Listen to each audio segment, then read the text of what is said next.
Good afternoon, everyone. I'm Xinting, Field Application Scientist from GenScript European.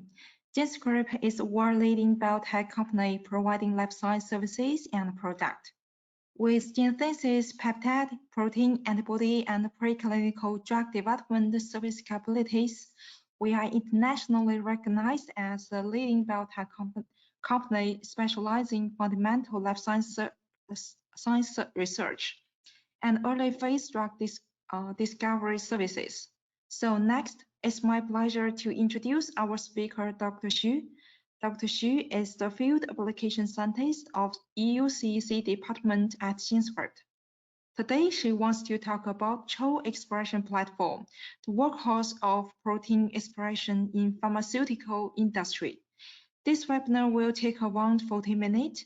You can type in your questions in the chat box, and Dr. Xu will answer them at the end of the webinar. So if you didn't get your answers during the Q&A session, we'll take them down and email back to you. So without further ado, let's welcome Dr. Xu to start the presentation. Dr. Xu, over to you right now. Hello, everyone. I am Shooting Xu, the Field Application Scientist at GenScript Europe. Welcome to today's webinar. Today, we will talk about a very special and important platform for industrial protein expression, the CHO Expression System. We will learn about the history of CHO cells and why it is a workhorse for protein expression in pharmaceutical industry, and also what is the advantage and disadvantage of it. First, I want to give you a brief introduction about this presentation. We will start with the background knowledge of protein expression in industry, namely the applications of it and what are the common expression platforms. What's the highlight of each platform? And then we will focus on CHO Expression System. Here, we will talk about the development of CHO cells and compare it to other mammalian expression system. In the end, I will give you a few examples for difficulties we may face on the process of protein expression and how CHO system could potentially assist you to overcome them. So let's get started. First of all, what has protein empowered us?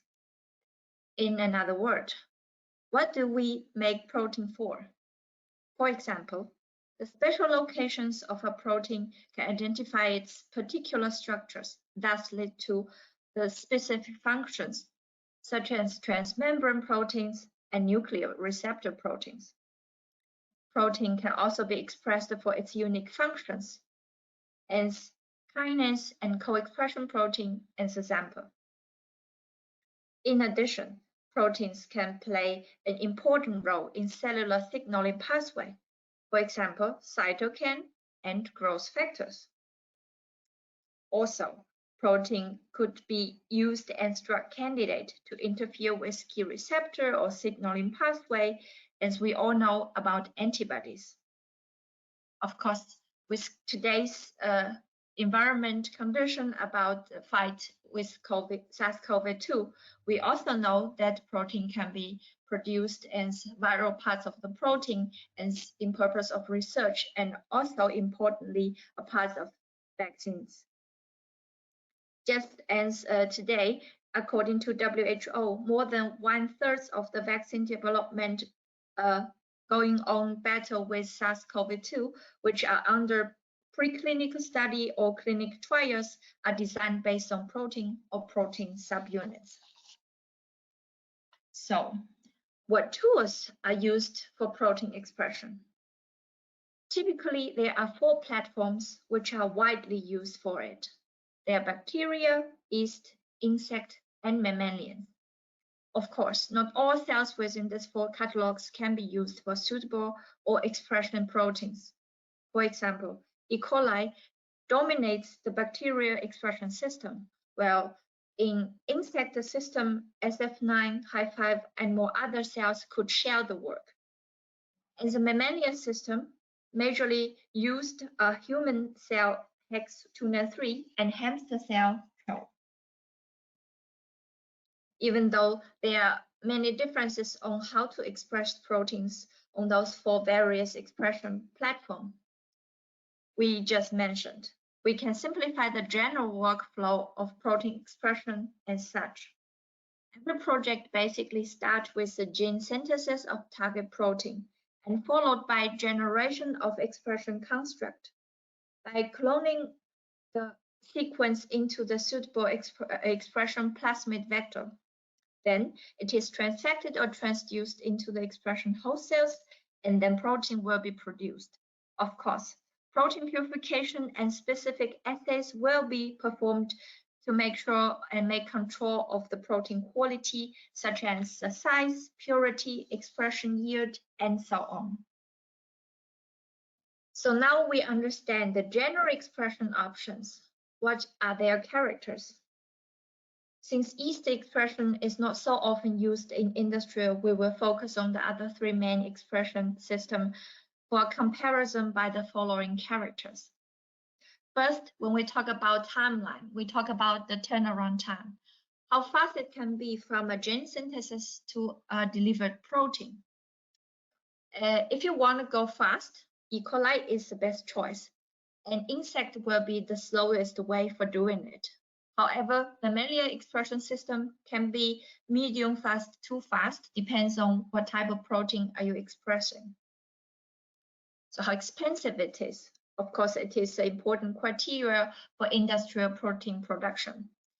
The E. coli is the most cost-friendly or cost-efficient system, while the mammalian cells is slightly more expensive compared to the others. And talk about expression levels, which means when you have a large amount of protein to produce, or you just have a small amount of protein to have a small test. In this sense, E. coli and mammalian system are both friendly towards the large amount of production, while insect system typically are handling a low amount of production. And talk about endotoxin is always a topic when we come into pharmaceutical productions, and it will interfere with drug functions and so on. And with E. coli expression system, of course, will have to deal with the endotoxin presence and thus have to remove endotoxin in the end phase, while insect and mammalian cells, of course, will have no difficulties on this topic. And how to choose a system also depends on what type of protein or where the protein location is from. So if you want to express the extracellular proteins, insect and mammalian systems are both quite suitable, while intracellular proteins can be expressed easily with the E. coli system. And now we can also decide how to choose a system by the target of the protein that you want to express. E. coli is known for express antigens, intracellular protein, or 2 enzyme, while insect cells are very expertise in expressing difficulty proteins, such as kinase, protease, and transmembrane proteins. Mammalian cells are typically used for secreted proteins, especially antibodies. And post-translational modification, of course, is an important role that depends on the protein structure and the protein functions most of the time. E. coli, unfortunately, could not play the role on this due to its other system, and insect can play a simple role on modification, and of course, mammalian cells can handle the comprehensive modification after the protein expression. And if you want to expressing difficulty proteins, typically the choice goes to insect and mammalian system, while E. coli is very difficult for those kind of choices. So now you know the comparison and pros and cons from different expression systems. You may wonder, so why is mammalian expression cells outstanding? Because every system has different, advantages. Here we have to shortly focus on a special protein type which is mostly suitable to be expressed in mammalian system, that is the antibody. As an example for the applications of antibody, here I want to simply talk about or focus on the current antibody therapy strategies against cancer. In general, it can be divided into 4 directions, depends on the decoration of antibodies. First, the antibodies can directly apply to the target tumor cells as a naked antibody or point mutated antibody. This antibody can be trigger the antibody-dependent cellular cytotoxicity, hence killing the target tumor cells. Secondly, directly arming the antibodies with various tools, such as radionuclide immunocytokine, protein toxin, or small molecules, both play a role that let the antibodies lead those tools to target tumor cells and battle with the tumor. Antibodies can also be indirectly armed, such as using antibody fragment as SCFV and package it with the immunoliposome, or make use of so-called bispecific antibody, and half of it leads to the target tumor cells, while the other half binds to the weapons against the tumor cells, such as radionuclide or even killer cell. Antibody can also be used as pre-target vectors and binds to tumor cells, so the drugs can be better functions only at site and do less damage to other healthy systems or healthy cells. In addition, bispecific antibodies can be formed various ways, as shown here, in order to better target the tumor cells, thus delivering drugs to target much more precious. As you can see, a very simple application of antibody can already vary so much, which indicates the large market of antibody in pharmaceutical industry and also the large demands on mammalian expression system. Interestingly, CHO cells can express many complicated structured antibodies and proteins. About 84% of monoclonal antibody therapeutics approved between 2014 and 2018 were produced using CHO cells. As the market size of biological drugs grows every year in more than 10% rate, it is very hard to imagine the growth. It is not hard to imagine the growth of antibody drug market and hence the growth of utilization of CHO system. Many promising and known drugs are produced via CHO cells, as shown here. And just recently, FDA approved the 100th monoclonal antibody product after 35 years on the very first monoclonal antibody drug. And now we understand the importance and the responsibility of CHO cells in the industry. Let's get to know it in more details. So, what are CHO cells? The Chinese hamster ovary cells, also known as CHO cells, and is an epithelial cell line derived from ovary of Chinese hamster, often used in biological and medical research, and as mentioned already before, is the most commonly used mammalian host for industrial production for recombinant protein therapeutics. So where is the CHO cells or the story coming from? The CHO cell system started already in the year 1956. The cell line is established in the lab of Professor Puck at Eleanor Roosevelt Institute for Cancer Research. CHO original cells, which is called in the beginning, actively divided and do not exhibit the limitations on doubling times as primary cells. In 1968, CHO K1 cells were cloned by the same lab, and this cell line is missing a chromosome which carries a gene necessary for glycine biosynthesis. This establishment of CHO K1 cell paved the way for selection methods utilizing chemicals compounds in media. Followed, CHO-S was established for growth in suspension liquid culture, hence it enabled the scale-up production. DXB11 is a CHO cell line that lacks HDHFR activity.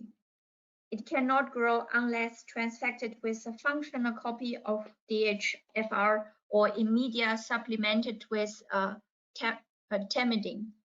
This provides another possibility for selection of cells carrying the gene of interest when co-transfection of DHFR gene and the gene of interest. 1 year later, an upgraded method to enhance the productivity of gene of interest based on the CHO DXB11 was invented by using the MTX-induced gene amplification, namely CHO-GS. In 1983, CHO DG44 was invented. This is based on the fact that CHO DXB11 has one limitation, which is that it can spontaneously reverse back to a functional DHFR. Therefore, instead of mutation in one point of DHFR locus, DG44 cell line contain a full deletion of 2 DHFR loci. Due to this new cell line are amongst the most widely used CHO cells for industrial protein production even until today. And finally, in 1986, activates a human tissue plasmin Golgi activator becomes the first therapeutic protein produced from CHO cells to obtain the FDA approval. In 1989, a new CHO selective cell line was developed based on CHO-K1. CHO-K1SV is called. It's a suspension protein-free cell line employing the glutamine synthetase gene express system. It is developed for selection of high productivity of protein expression. And of today, till now, there are more than 100 of drugs, proteins based on drugs produced through the CHO system and approved by either FDA or EMA. So why CHO cells stand out with mammalian expression system? Let's have a close look on it compared to the other common tool of the mammalian system, human HEC293 cells. So when we compare it to difficulties to transfection, we understand that HEC cells have the advantage that is typically or commonly easier to transfect any kind of plasmid into the cells, where CHO cells sometimes, even though rarely, can be have a little difficulties. It's still commonly slightly easy to transfect. From the productivity, CHO cells showed or demonstrate a clearly higher yield compared to the 293 cells in many experience already. And CHO cells, as mentioned before, has a capacity to grow in serum-free medium, where 293 has not yet this capacity that lead to an easy scale up of production based on CHO cells. And of course, the GMP production is a very crucial requirement, especially talking about the pharmaceutical productions. And even though HEC293 cells is possible to do it, where the CHO cells still dominates the GMP production and show more than 85% in the market. And this is due to the discovery timeline. As we already learned, CHO cells was started their history from the 1956, where the HEC cells comes about 20 years later, that give the CHO cells much longer time for developing and perfecting itself. And of course, since we're talking about this platform for expression cells in the pharmaceutical industry, the biosafety issue is very important. As HEC cells, we know, is derived from a human cell line. Therefore, it is acceptable to human virus, where CHO cells is from a hamster. Therefore, it's restricted to a large number of human virus. And the post-translational modification, as we already mentioned before, can be quite crucial and important for the protein structure, and thus leads to the protein functions. So, of course, since the HEK cell has the advantage of human cells, it's fully adhered to the human post-modification system, but the CHO cells can adhere to many of them, but still can also happen that slightly different change would occur in the CHO system. As we talk about the CHO expression system, there are actually still two options within it. One is called Transcend expression, one is stable expression. What we mentioned before on how to express protein in different platforms are basically Transcend expression. So we have to express the gene, the plasmid, transfect into cells, and then harvest from the supernatant most of the time.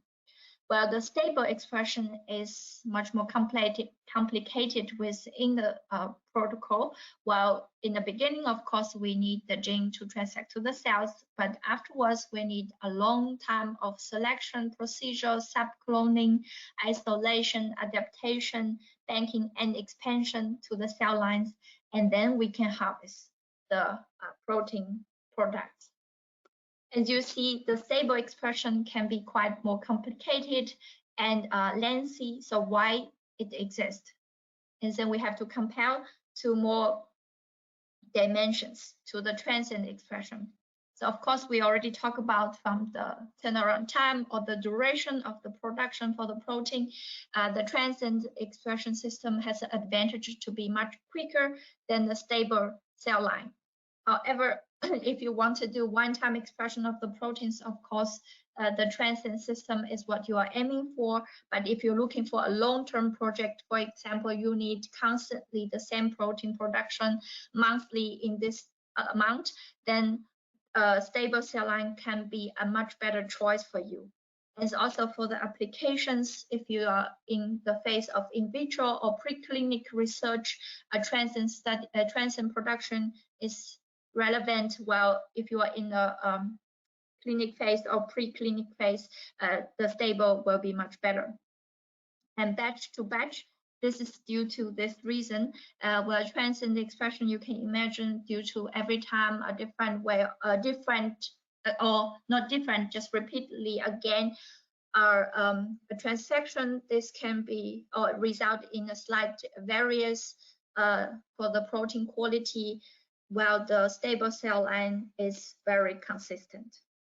So which one is actually better? Well, the answer is tricky. There is no better system. It's just the right system which fits your criteria. Now, it finally comes to the end. So how can CHO expression system help me out? What kind of benefits does it provide me when I need to express my target protein? When it comes to protein expression, many questions can puzzle you and hinder the progress of your project. For example, I'm currently screening an antibody-based drug candidate. What is a fast way? Because I have a huge amount to screen. Which system should I choose to express my target protein? The target protein expressed in a very low yield in all the systems I tried so far. What can I do about it? Oh, so I have a limited budget, but the offer is very expensive. How can I deal with that? And also, I have a time pressure. I have to finish my PhD thesis within certain time amount, and to have half a year to wait for protein, it cannot be. And of course, more difficulties and questions can happen during this process. So, any solution for those problems? Here, I just want to simply introduce you two examples that how GenScript make good use of CHO cells and help our customers out with such a question. First example, the target protein expression has a very low yield in the platform that I have tried before. The option you have with us is so-called Advanced CHO HD platform, also called CHO High Density Platform, and GenScript. This platform is an alternative approach for difficult and low yield protein or antibody expression. yield can be improved of up to 100-fold. And it gives you also rather quick turnaround time from gene synthesis to protein delivery in as little as about 10 weeks. And of course, a high density platform, it indicates a large, high yield of production. From our experience, the expression can goes up to 3 grams per liter titer. And this cutting-edge system enables the generation of functional recombinant antibodies at much higher yields compared to regular Transcend expression systems.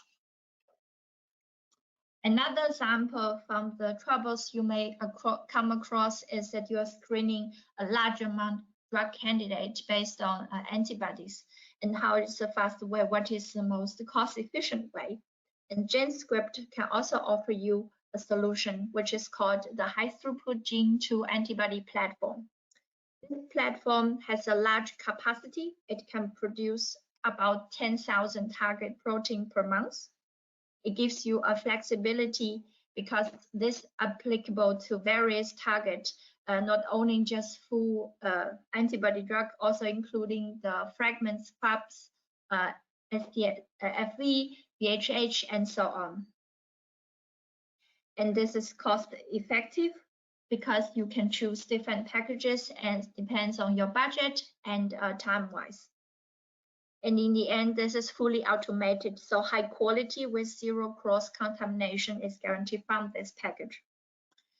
And from 3 weeks to deliver antibodies starting from sequence stretch, empower your research in this application, such as antibody drug screening, ligand competition, antibody engineer, and screening assays, and so on. So this is all for today. I'm very grateful for your attention, and now I'm able to take your questions. And thank you very much. Hello. Okay, thanks, Dr. Xu, for the great presentation. And everyone, you can also type in your questions in the chat box. So we move to the Q&A section right now. Dr. Xu, can you hear me? Yes, can you hear me? Okay, so I will read the first question. You mentioned the different CHO cell line during the development of CHO cells. So is there one of them which is better to use than the others? Okay, well, first of all, thanks for the question.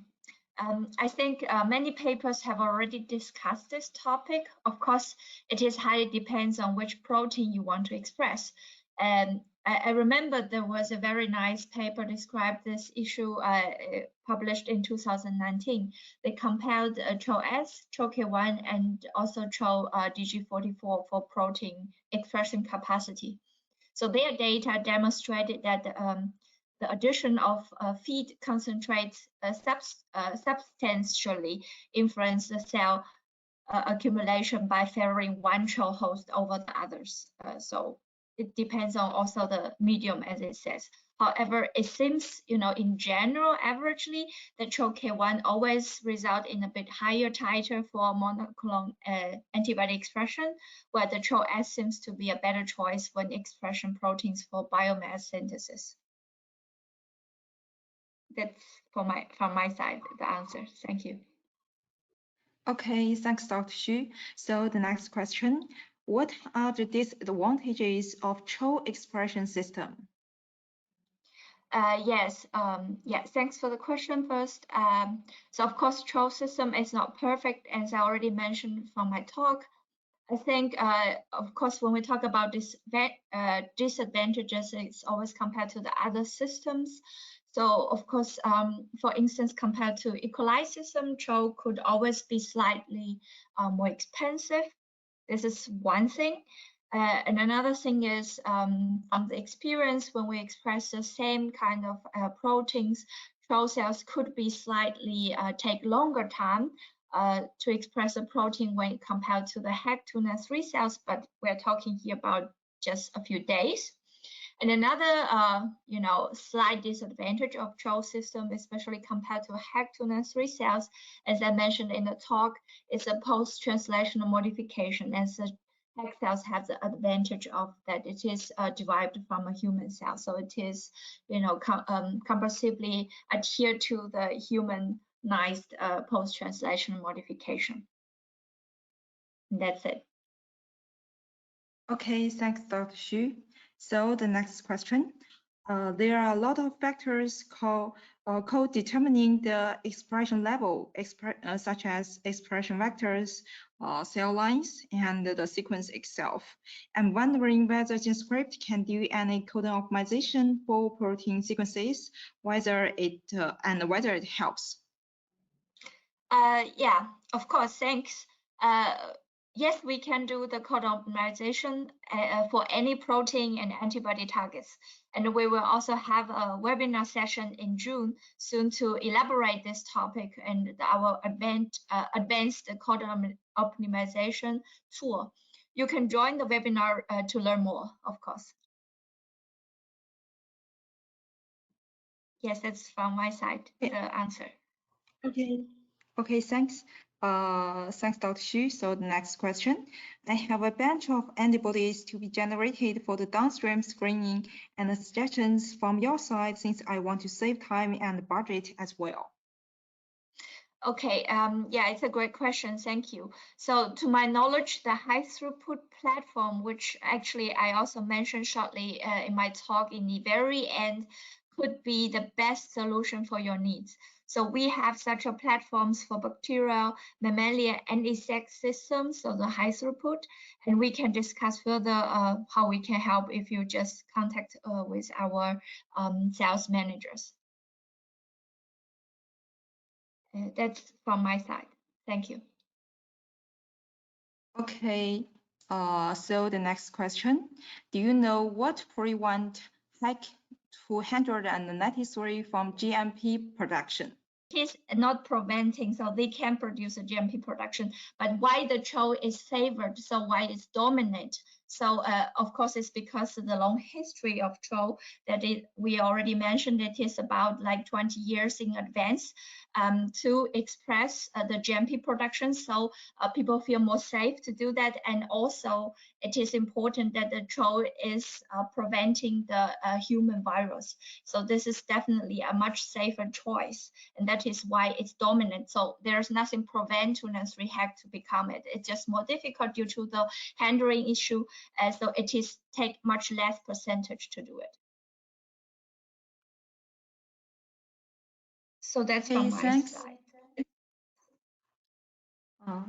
Okay, so the next question, how is the CHO system for expression of large protein 450 to 500 amino acids that are not antibodies? Yeah, so definitely the CHO system can do that, and they're also in-house from GenScript. We do have our own CHO platform, which is called the CHO high density, so the CHO HD cell lines that we specifically invented or developed for this kind of purpose, so we can, use the CHO cells to produce difficulty proteins. So for instance, these large proteins with like up to 500 amino acid protein, and then to still have a high yield. Okay, thanks. So the next question, what do you think is the next step for CHO cell commercial evolution? For example, where are the opportunities to improve higher yield, faster timelines? Wow, that's a big question. Well, thanks for the question first. So what's the next step for the commercial evolution? I think, so personally, of course, I'm not the one to say what will lead to the direction of CHO, but of course we can foresee, first of all, is the higher yields.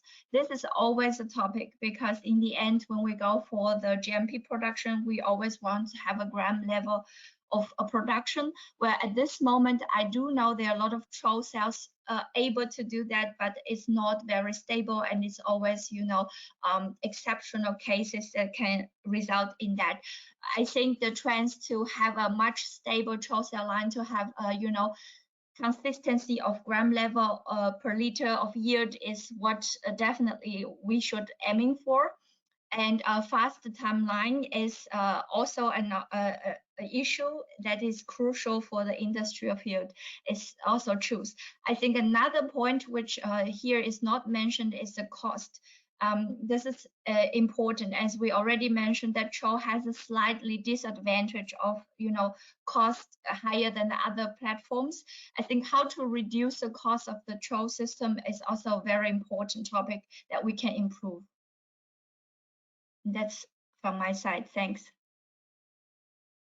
Okay, so the next question is the complex pie chart the reason that it is not that much used as a preferred or expression platform for human? So the complex funding, the reason that is not.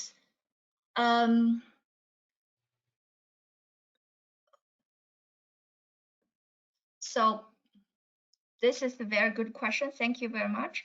I think this is definitely a reason, but I don't think it is the only reason. So I think the complex, the post-translation modification that some of them could not use in CHO cells is true, but yeah, this could also modified by also exchange of mediums and change of the growth conditions. Yeah, but of course they are different influence to answer this, so not only the complex post-translation modification. Okay, thanks, Dr. Xu. So the next question, why are CHO cells so expensive compared to E. coli?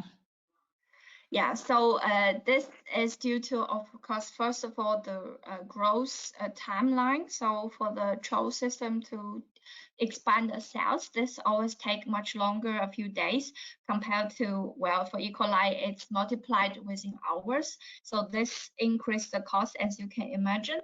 Another thing is the medium to grow the CHO cells is also more expensive compared to the E. coli, as well as to have the facility to express CHO cells is more complex than the E. coli. And that is why we also mentioned shortly in the talk about this endotoxin problems. Well, for CHO cells, this could be excluded.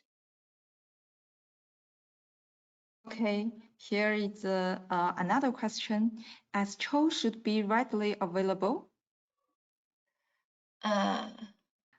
This question is from the same client. Okay, let's go to the next question. Can you give any information why CHO are expensive for bioproduction? For bioproduction, okay. Well, I think this is what I basically answered to the other question, why CHO is more expensive than E. coli. It's due to, it needs longer time of the cell growth, cell expansion. The medium for CHO cells is a bit more expensive, and the facility to, operate CHO cells have a higher requirement than just E. coli, and you just need a shaker instead of incubator and so on. So this all increase the price for CHO production. Okay, thanks, Dr. Xu, for your answers, and to all who joined the webinar today. Due to the time constraint, we just end the Q&A session here. We will record this webinar available to all of you for review. And for the questions that we didn't have time to answer, I will email back all the answers from Dr. Xu to you. And I hope you find the section useful and beneficial for your future work.